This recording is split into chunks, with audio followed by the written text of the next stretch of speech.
많은 사람들이 하나님을 믿는다고 하고 또 실제로 하나님을 믿고 있죠. 그러나 하나님을 실제로 믿고 있지만은 신자로서 가장 기본이 되는 기도 생활에 있어서는 어려움을 겪고 있습니다. 어떤 분들은 규칙적으로 기도 시간을 정해놓고 기도 생활을 하시는 분도 있지만은 또 어떤 분들은 전혀 기도 생활을 하지 않는 그런 분들도 있는 것 같습니다.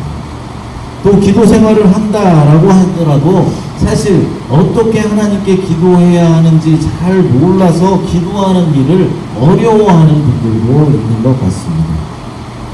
기도하는 일에 어려움을 겪는 분이거나 또 어떻게 기도해야 하는지 잘 모르거나 무엇을 기도해야 하는지 또 어떤 단어를 사용해서 기도해야 하는지 잘 몰라서 어색해하거나 어쩔 줄 몰라 하시는 분들에게는 오늘 본문의 이 시편 13편 말씀이 아주 좋은 안내서가 될 것입니다. 특별히 오랫동안 어려움에 빠져 있는 분들이나 지속적으로 해결되지 않는 그런 문제를 가지고 살아가는 분들에게 우리가 어떻게 하나님께 부르짖으며 기도해야 하는지를 아주 잘 보여주고 있다는 것이죠. 오늘 본문은 오랜 기다림에 지친 다윗의 낙담과 탄식으로 시작하고 있습니다. 그럼 다윗의 탄식거리가 무엇일까요? 오늘 본문 4절 말씀을 함께 읽어보도록 하겠습니다. 같이 읽습니다.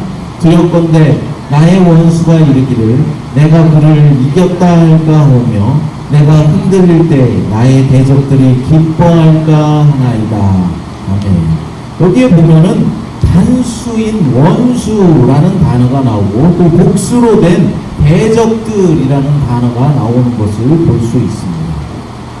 단수로 된 이 원수는 죽음을 의인화한 것으로 보이고 복수로 된 대적들은 다윗의 일반적인 적들을 말하는 것으로 보입니다.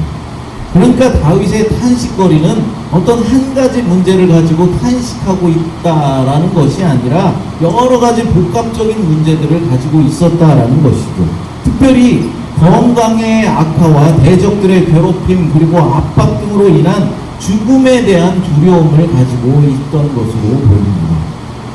당시에 다윗의 대적으로는 사울 왕과 그의 부하들이라고 말할 수 있을 것입니다. 이렇게 힘겨운 고난이 오래 지속되면 인내심이 바닥나게 되고 영적으로 쇠약해지기 마련입니다. 그러나 다윗은 이러한 상황 가운데서도 하나님께 여전한 기도와 찬송으로 영적인 생활을 이어가고 있었다는 것입니다. 우리의 삶 속에서도 해결되지 않는 많은 문제들이 있고 또 건강의 연약함 때문에 겪는 어려움도 있습니다. 또한 하나님에 대한 나의 믿음을 막는 대적의 방해들도 있다는 것이죠. 믿음 생활을 해나가는 데 있어서 나를 믿음 생활을 잘하는 것에 방해하는 장애물들이 많이 있다는 것입니다. 그럴 때 우리는 어떻게 해야 하는 것일까요? 이 시간 다윗을 통해서 우리의 연약한 마음을 굳건하고 용기 있게 세워주는 기도를 배워보는 시간이 되었으면 좋겠습니다. 다윗은 지금 하나님께 화를 내면서 기도하고 있는 것입니다. 본문 1절과 2절을 읽어보겠습니다. 여호와여 어느 때까지니까 나를 영원히 잊으시나이까 주의 얼굴을 나에게서 어느 때까지 숨기시겠나이까. 2절 나의 영혼이 번민하고 종일토록 마음에 근심하기를 어느 때까지 하오며 내 원수가 나를 치며 자랑하기를 어느 때까지 하리이까. 아멘. 어느 때까지 하리이까 어느 때까지 기다려야 한단 말입니까? 라고 4번씩이나 반복해서 질문하고 있습니다. 엄밀히 말하면 다윗은 지금 하나님을 다그치면서 불평불만을 토로하고 있다라는 것입니다. 주님 언제까지 나를 이렇게 무시하시렵니까? 주님 언제까지 나에게 당신의 얼굴을 숨기려 하시는 것입니까? 언제까지 내 마음이 걱정에 가득 차 있어야 한단 말입니까? 언제까지 종일 내 가슴에 슬픔이 있어야 한단 말입니까? 언제까지 내 원수들이 나를 이기게 할 것입니까? 나를 좀 쳐다봐 주십시오. 내게 대답해 주십시오. 라고 기도하고 있는 것입니다. 대부분의 신자들이 다윗의 이 불평불만을 보면서 놀라기도 합니다. 아니 어떻게 하나님께 이렇게 불평불만을 토로하면서 하나님께 따지듯이 이렇게 기도를 할 수 있느냐라는 것이죠. 어떻게 하나님께 화를 낼 수 있느냐라면서 놀라는 것입니다. 아주 고지식한 신앙을 가지고 있는 분들은 이렇게 기도하면 불경하다라고 말하면서 하나님께는 늘 감사와 찬양만 드려야지 하나님께 따지는 식의 이런 기도는 바르지 못하다라고 말합니다. 그러나 여러분, 우리는 이 기도실을 보면서 우리의 기도에 대해서 좀 생각해 볼 필요가 있는 것입니다. 대부분의 신자들은 하나님께 기도할 때 아주 고상한 경어로 고상한 말을 써가면서 기도해야 한다라고 생각하죠. 불평과 불만을 하나님께 토로하면 안 된다라고 생각하며 말합니다. 물론 이렇게 많은 사람들이 모여 있을 때 대표로 기도할 때는 당연히 어느 정도 격식을 차려서 기도하는 것이 마땅할 것입니다.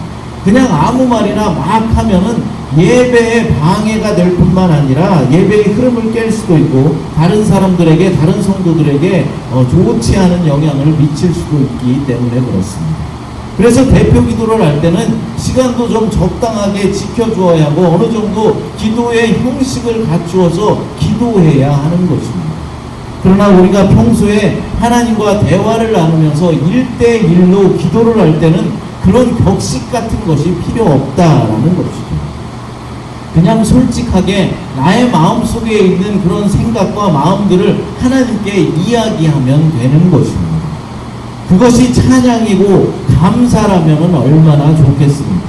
늘 감사한 일만 생기고 하나님을 찬양하고픈 그런 마음만 우리에게 있다면 얼마나 좋겠습니까? 그러나 우리의 대적 마귀 사탄은 절대로 우리를 그냥 평안하게 내버려 두지를 않는다는 말입니다. 여러분, 우리의 삶을 가만히 살펴보면 세 단계의 패턴이 있다는 것을 알 수 있습니다. 그 첫 번째 단계는 바로 평온의 단계입니다. 이 단계에서 우리는 안식하고 만족하며 평안하게 지냅니다. 제가 한국에서 부교역자로 사역할 때 이제 여름 휴가철이 되면은 아내와 자녀들과 함께 짧지만 휴가의 시간을 보냈던 그런 기억이 있습니다. 섬기는 교회에서 일주일간 이제 휴가를 주고 또 휴가비도 주면서 휴식을 취하고 푹 쉬었다가 이제 다시 돌아와서 사역에 집중하라라는 것이죠. 한 번은 이제 양평에 펜션을 얻어서 지내면서 그곳에서 가까운 관광지를 돌아다녔던 그런 적이 있었습니다. 레일 바이크도 타고 또 공영 파크도 가고 저녁이면은 숙소로 돌아와서 아이들과 함께 고기도 구워 먹으면서 행복한 시간을 보냈습니다.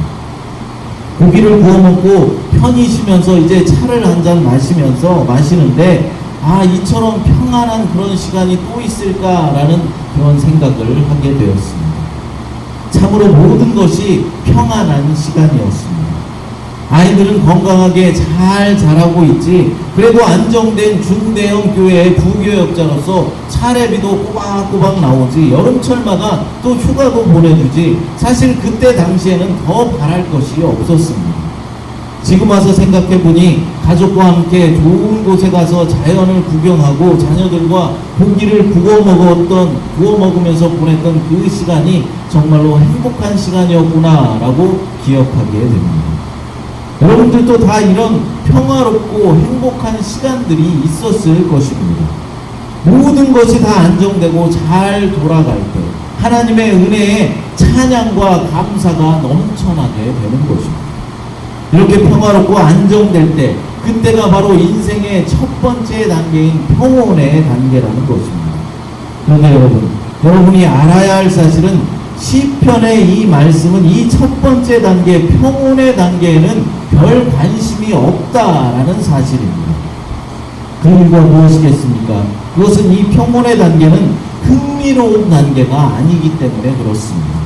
무슨 말이냐면은 이 단계에서는 정서를 자극하여서 불러내거나 감동적인 기도 같은 것을 일으키기가 어렵기 때문에 그렇습니다. 또 한 가지 사실은 이 첫 번째 단계, 그러니까 이 평온의 단계는 그리 오래가지 못한다라는 사실입니다. 얼마 가지 않아서 이 평온의 시간은 금방 깨져버리고 위기의 순간을 맞이하게 되는 것입니다. 우리의 삶의 두 번째 단계는 위기의 단계입니다. 위궤양과 고혈압, 당뇨병 등 건강의 위기가 찾아옵니다. 자녀들이 비뚤어지고 사고가 생기기도 합니다. 경제적인 위기와 파산을 경험하기도 합니다.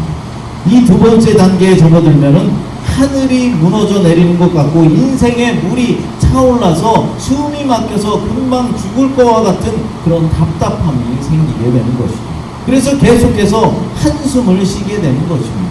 어떤 사람 보면 계속해서 한숨을 쉬는 사람이 있는데 그 사람은 정말 답답한 이 위기의 단계를 지나고 있다고 보시면 맞을 것입니다. 이런 상황이 되면은 아름다운 자연도 보기가 싫어집니다. 하와이의 자연이 얼마나 아름답습니까? 그러나 위기의 상황이 되면 자연도 아름답게 보이질 않는다라는 것이죠. 누가 아무 의미도 없이 던진 말에도 상처를 입게 되고 작은 일에도 화가 치밀어 오르게 되는 것입니다. 어떤 사람은 우울증에 빠지기도 합니다. 오늘 본문의 다윗도 바로 이런 위기의 단계에서 시작하고 있는 것입니다. 하나님 언제까지 나를 잊으시렵니까? 언제까지 나를 외면하시렵니까? 라고 토로하고 있는 것이죠.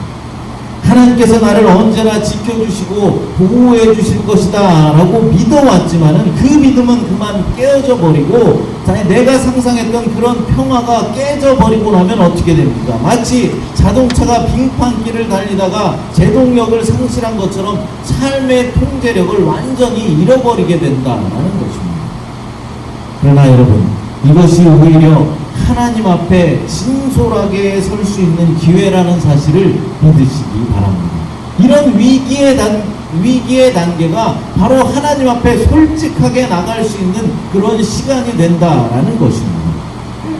이런 위기의 순간에, 실패의 순간에 하나님은 우리를 현실주의자로 만들 뿐만 아니라 하나님께 솔직하도록 만드는 것입니다. 그래서 우리가 하나님께 1대1로 기도를 드릴 때는 어떤 격식이나 형식이 필요 없다라는 것이죠. 억울하면 억울하다라고 하나님께 말하고, 누가 미워 죽겠으면 저 사람 미워 죽겠습니다 라고 말하고, 뭐가 필요하면 필요하다고 달라고 때를 써서 기도해야 한다라는 것입니다. 하나님 앞에 체면을 차리느라 고상한 언어로 격식을 차리면서 전능하신 하나님 아버지, 나는 아무것도 필요가 없습니다. 나를 괴롭히는 사람도 다 용서해 주십시오. 나는 이대로 가난하게 살아도 괜찮으니 하나님만 영광 받아 주십시오. 이렇게 기도할 필요가 없다라는 것이죠. 물론 신앙의 어떤 높은 위치, 높은 단계에 있는 분들은 이렇게 기도할 수도 있을 것입니다. 그러나 이런 기도는 사실 너무나도 가식적인 기도인 것입니다. 지금 너무나 내가 힘이 듭니다. 몸은 아파서 죽겠습니다. 대적들은 나를 못 잡아먹어서 난리가 난 것처럼 계속해서 나를 괴롭히고 있습니다. 게다가 돈도 다 떨어졌습니다. 자동차에 가스 넣을 돈도 없습니다. 그런데 고상하게 하나님 그래도 괜찮습니다. 하나님만 홀로 영광 받아주소서, 이렇게 기도할 수 있습니까? 물론 말로는 그렇게 할 수 있을 것입니다. 그러나 우리의 마음은 그것이 아닐 것이다 라는 것이죠. 왜 나를 이렇게 괴롭히는 겁니까? 언제까지 이렇게 나를 못살게 굴고 내가 이렇게 괴로운 삶 가운데 살아야 하는 겁니까? 이렇게 기도하는 것이 정상적인 기도다라는 것이죠. 그러니까 이런 위기의 상황에서는 하나님께 불평도 하고 때도 쓰고 화도 내면서 기도를 하라라는 것입니다. 목사님 그래도 그렇지 어떻게 하나님께 화를 내면서 때를 쓰면서 불평불만하면서 기도할 수 있습니까? 라고 물으신다면 오늘 본문을 다시 한번 읽어보시기 바랍니다. 지금 성경이라서 그렇지 완곡한 표현을 써서 그렇지 사실 이 표현은 상당히 강한 표현입니다. 때를 쓰는 것이고 하나님을 다그치는 표현입니다. 본문 1절과 2절 읽어보겠습니다. 여호와여 어느 때까지니까 나를 영원히 잊으시나이까? 주의 얼굴을 나에게서 어느 때까지 숨기시겠나이까? 나의 영혼이 번민하고 종일토록 마음에 근심하기를 어느 때까지 하오며 내 원수가 나를 치며 자랑하기를 어느 때까지 하리니까. 하나님께 불평하고 있다는 것이죠. 따지고 있는 것입니다. 하나님 마음에 합한 사람 다윗도 이렇게 불평불만을 하며 화를 내며 따지면서 기도했다라는 것입니다. 하나님 앞에서 솔직한 심정을 자신의 마음을 토로하고 있는 것입니다. 그는 자신의 영혼이 하루 종일 온종일 하나님의 임재를 누리지 못하고 있고 갈등과 근심이 마음에 가득하다라고 한탄하고 있는 것입니다. 이런 다윗의 모습은 현실의 고난이 너무 괴로워서 탄식하면서 회의에 빠져버리고 나는 우리의 모습을 그대로 보여주고 있는 것입니다. 그러나 여러분, 우리는 다윗을 통해서 고상한 미사여구를 사용하는 기도가 아니라 이런 정직한 탄식의 기도가 오히려 하나님 앞에 나아갈 수 있는 길이라는 사실을 배워야 하는 것입니다. 인생이 공고할 때 마음속의 근심을 하나님 앞에 아랠 수 있다는 것은 놀라운 특권입니다. 그러므로 근심에 휩싸여 있거나 고난 중에 빠져 있을 때 그 마음을 그대로 솔직하게 아무런 가식도 없이 내가 가지고 있는 생각들을 하나님께 쏟아 놓을 수 있는 이 고귀한 특권을 우리가 사용해야 하는 것입니다. 삶의 근간이 흔들리며 하늘이 무너져 내리는 이 두 번째 단계에서 다윗은 또 기도하고 있습니다. 본문 3절과 4절 말씀 함께 읽어보겠습니다. 여호와 내 하나님이여 나를 생각하사 응답하시고 나의 눈을 밝히소서. 두렵건대 내가 사망의 잠을 잘까 하오며 두렵건대 나의 원수가 이르기를 내가 그를 이겼다 할까 하오며 내가 흔들릴 때 나의 대적들이 기뻐할까 하나이다. 아멘. 본문 1절과 2절에서는 불평과 탄식으로 점철되었던 회의적인 태도만 엿볼 수 있었습니다. 그러나 이제 다윗의 낙담과 탄식이 자신의 변화를 간구하는 그런 기도로 바뀌고 있습니다. 다윗은 먼저 나의 눈을 밝히소서라고 간구하면서 하나님이 응답해 주시기를 호소하고 있는 것입니다. 눈을 밝혀달라라는 이 호소는 하나님의 지혜와 명철을 요구하는 그런 기도입니다. 그의 간구에는 두 가지의 두려움이 담겨 있다라는 것을 볼 수 있습니다. 첫 번째는 자신이 더 이상 사망의 잠과 같은 고통스러운 현실을 믿음으로 극복하지 못할 것이다 라는 것에 대한 두려움이 있었습니다. 두 번째는 원수들이 그를 이겼다라고 기고만장해 할 것에 대한 두려움을 가지고 있었습니다. 여러분, 우리가 평온할 때는 하나님이 나 대신 나의 모든 짐을 다 져주실 것이다 라는 그런 믿음을 가지고 있습니다. 모든 것을 하나님께 다 맡기고 하나님만 의지하고 하나님만 신뢰하며 사는 것입니다.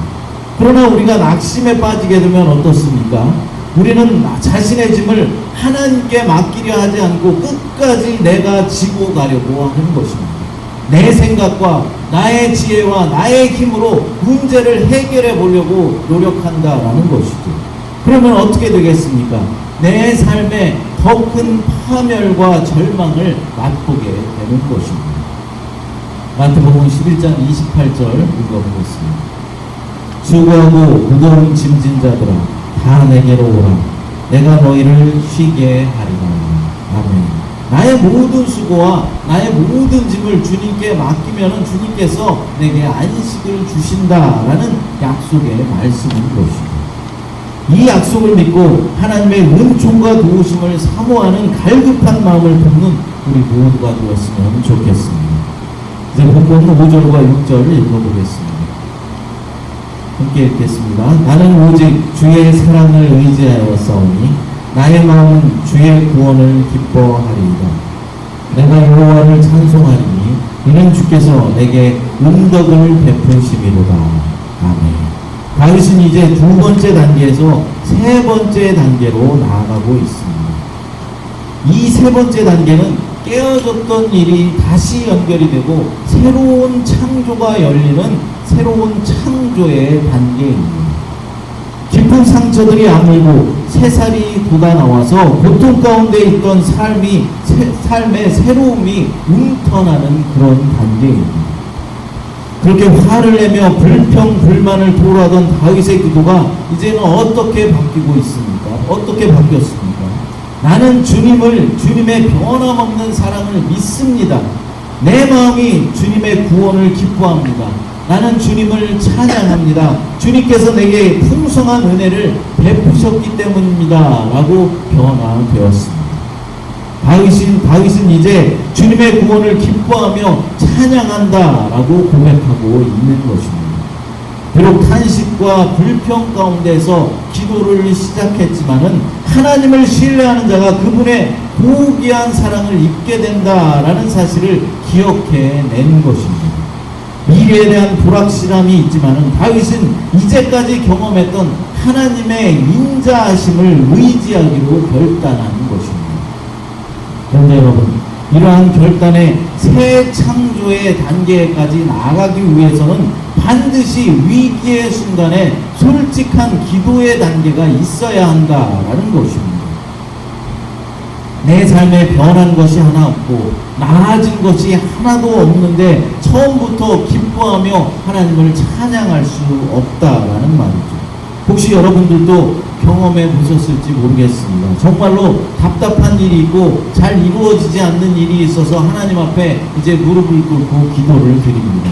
본문의 다윗처럼 어느 때까지 나를 이렇게 내버려 두시렵니까? 언제까지 내 대적들이 나를 이렇게 괴롭히게 내버려 두시겠습니까? 저 대적들을 물리쳐 주시고 나를 도와주옵소서, 이렇게 기도할 때가 있습니다.